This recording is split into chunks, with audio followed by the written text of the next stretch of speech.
everyone, my name's Calvin and welcome back to another watercolor tutorial for Procreate. So in this video I'm going to paint this really simple jungle scene with this kind of toucan illustration. And it looks a little bit complicated on the surface, but actually this one is really easy to paint. I'm going to start out by lightening the sketch just so I can barely see it. And then I'm going to select a layer underneath the paper texture. And I'm going to do most of this with the abstract round. So I'm just going to go to the regular watercolor brush kit and just click on the abstract round.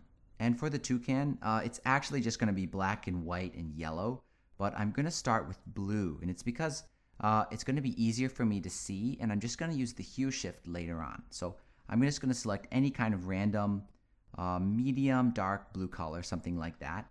And then using the abstract round at a pretty large size, I'm just going to randomly fill in the outline here of the toucan. So there we go, the whole outline is filled in, and now I'm going to grab the water blender and just sort of blend this together a little bit, but I'll leave some hard edges behind. And next I'm going to grab the eraser, and I'm going to set the eraser brush to the fine liner pen, and I'm going to use it at a really small size, and I'm just going to go in there and I'm going to carefully cut out the outline of the toucan, just sort of following the sketch. So I've got the sort of silhouette of the toucan totally cut out, and I need to get rid of this extra sort of watercolor going over the edge. And I'm just going to use a technique that I've used in a few other videos. I'm going to cut out the toucan and then paste it on a different layer. So I'm going to grab the selection tool, set it to automatic, and I'm just going to click on the body of the toucan and just drag it. And this one's pretty easy. It looks like it filled out right away, but it changed color because it's saying the whole silhouette there is selected. And I just want to make sure it's not missing any small pieces. And after that, I'm just going to click copy and paste. And it's just going to copy that selection and then paste it on a different layer. And it's going to leave this sort of extra watercolor behind. Here's the original one. And after we did the copy and paste, it made that extra layer. So I'm going to delete the original one. And it's also going to delete all the extra watercolor around the edges. And next, I'm going to work on the beak. So I'm going to grab the selection tool and set it to freehand. And I'm going to select where it sort of meets the face there, and then back around. And I'm going to shift the hue until I get a sort of yellowish beak color. And in order to get this color, I did have to raise the saturation and the brightness a little bit. Now I'm going to make another selection that isolates the bottom of the beak, and I'm going to change it to a slightly darker kind of orange color. And I want to add some shading, a little bit of a highlight, I guess.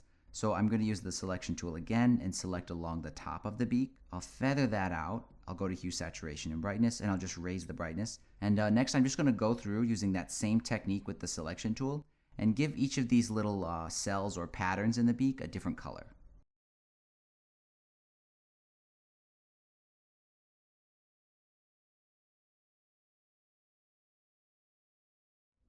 So next I'm going to move on to the face. So I'm going to grab the selection tool again, set to freehand, and I'm just going to trace the outline of that. And I'm going to go to hue, saturation, and brightness. And this is pretty much pure white, so I'm going to brighten it up quite a bit and desaturate it. And it's not actually pure white, it's very slight, very light gray, but that'll work for now. And next I'm going to move on to the body, which needs to be almost pure black. So I'm going to grab the selection tool again and then isolate the body. Just like that, and I'll go to hue, saturation, and brightness. And I'm going to lower the brightness quite a bit, but I'm going to totally zero out the saturation. And the reason I used blue before is because it was easier to see. This is why I didn't start with black, because it's just really hard to see the sketch. And I need to do one more selection here, and it's going to be a little bit of a struggle because I can't see the sketch anymore. But I think I can do my best here. So let me look at the sketch real quick. I want to copy the outline of this wing with the selection tool. So I'm just going to do my best here and just go like this. There we go. That's pretty good. And I'm going to go to hue, saturation, and brightness. And I'm just going to brighten that just so I get some contrast there, just so the wing is like separate than the body. And next, I'm going to add some details to this, including the eye. And I'm also going to add a very delicate outline to this white area so we can see it better. And I'm also going to add some lines on the wings. And I'm going to use a kind of a very light gray color to do that, not a darker color, because obviously if I just did the dark lines on the black, it wouldn't show up at all.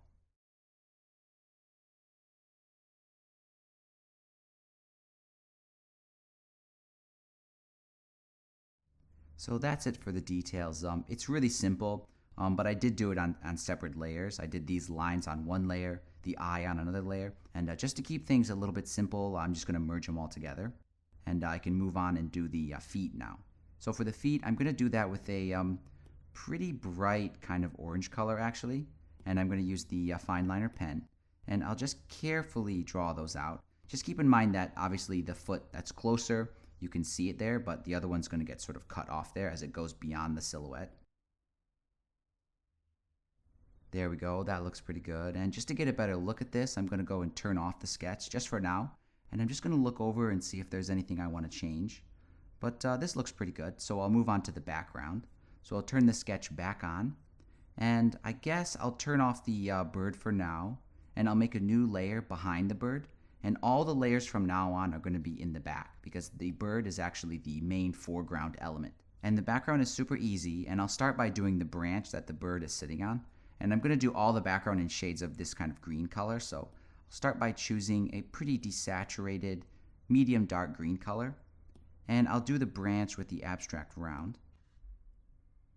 There we go. And I'm going to make a new layer. And I'm going to do the background wash. So I'll select a slightly lighter, sort of desaturated green. And I'll use the abstract round again, but at a really large size. And I'll just roughly fill out the background here. And that was sort of like one layer, one continuous brushstroke. And I'm going to go over it again, but this time I'm going to kind of dab it just around the edges because I want to add an almost sort of like a vignette actually just around the edge. There we go. And then I can just use the water blender. And I'm not going to blend the whole thing, but just in a few areas I'll just kind of soften it up. And now for these other elements here, I'll make a new layer. And this one's going to be between the background and the branch that we drew. And I think I'll just use, any random green color will work. I'm going to set this layer to multiply so it'll kind of pick up the other tones. But I'll do these palm leaves real quick. But I think I'll use the fine liner pen.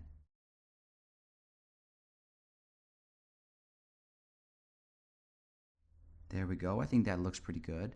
And I'm going to change that layer to multiply because I want it to base its color off the one in the back. And I'll lower the opacity just to a point where maybe it stands out just about the same as the branch. And I'm going to make another layer and I'm going to do the rest of these elements, but I'm going to use a slightly lighter green color.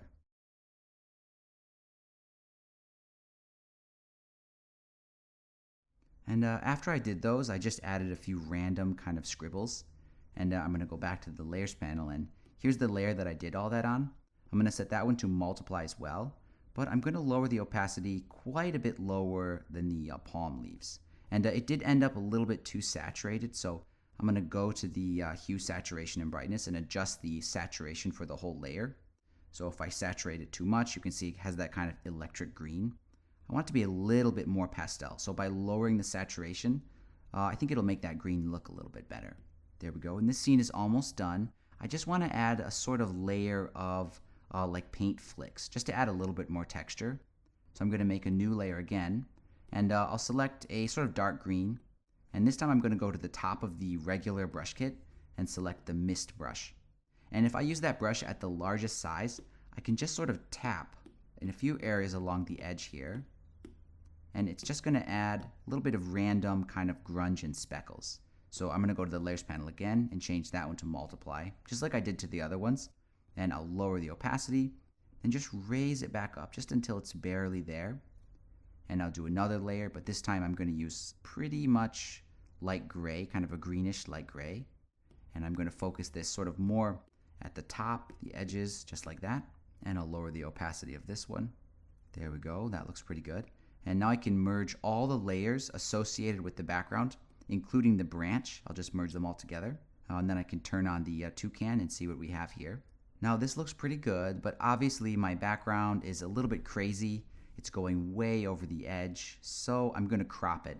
And I'm going to do that with the selection tool. So I'll grab the selection tool, I'm going to set it to rectangle, and I'll just draw like a rectangle shaped selection just like this. There we go. And I'll do copy and paste. And now when I go to the layers panel, here's the copy, here's the original. So I don't need the original anymore, I'll just turn that off because I want this to be pretty much perfectly square. And maybe as a final touch, I want to add a random color variation to the background. So all the background is condensed onto this one layer We cut it into a square, and I'm just going to grab the selection tool, set it to freehand, and I'll make a random selection like this, circle back around. I'll feather it out, and then I'll go to hue, saturation, and brightness. And I'll just shift it a little bit towards blue, just so I can introduce a nice little secondary tone in there. So there we go, this one is all done. As you can see, it prints out really nicely, and I'm really satisfied with the result. I feel like there's something about painting birds that's really easy because it's not so sensitive a process as painting a dog, a cat, or a person. I feel like the features and the proportions are a lot more flexible. So that pretty much wraps it up. As always, thank you so much for your support. Thanks for watching, and I'll see you in the next video.